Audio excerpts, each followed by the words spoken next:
Hello, good evening.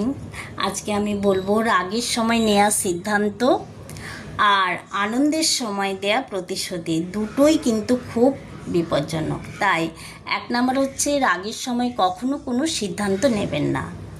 কারণ রাগের সময় আমাদের মাথা গরম থাকে, মন ঠিক থাকে না, তখন আমরা ভুলটাকেও ঠিক মনে করি।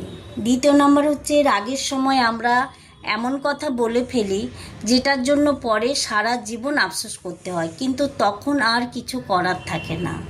3 নম্বর হচ্ছে রাগ 5 মিনিটের, কিন্তু রাগের মাথায় নেওয়া সিদ্ধান্তের কষ্ট 5 বছরও ভুলতে পারবেন না।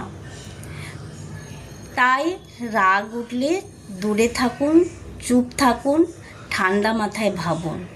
4 নম্বর হচ্ছে ঠিক তেমনি খুব আনন্দের সময় আমরা কাউকে কোনো প্রতিশ্রুতি দেব না।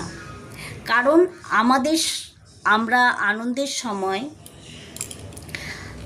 আবেগে ভেসে যাই, তখন মনে হয় আমরা যা বলবো সবাইকে সব কিছু করে দিতে পারবো, কিন্তু সেটা হয় না।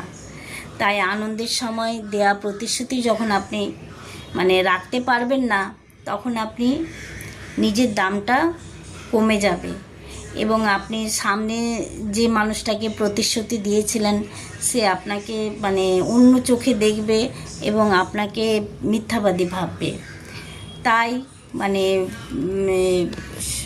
রাগ আর প্রতিশ্রুতি দুটোই ক্ষণিকের জন্য আসে, কিছুক্ষণের জন্য আসে। তাই আমাদের জীবনে বেছে নিতে হবে রাগের সময় আমরা কখনো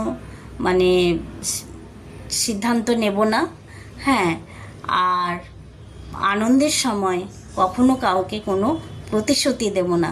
আনন্দের সময় শুধু আমরা আনন্দই করব। বাই।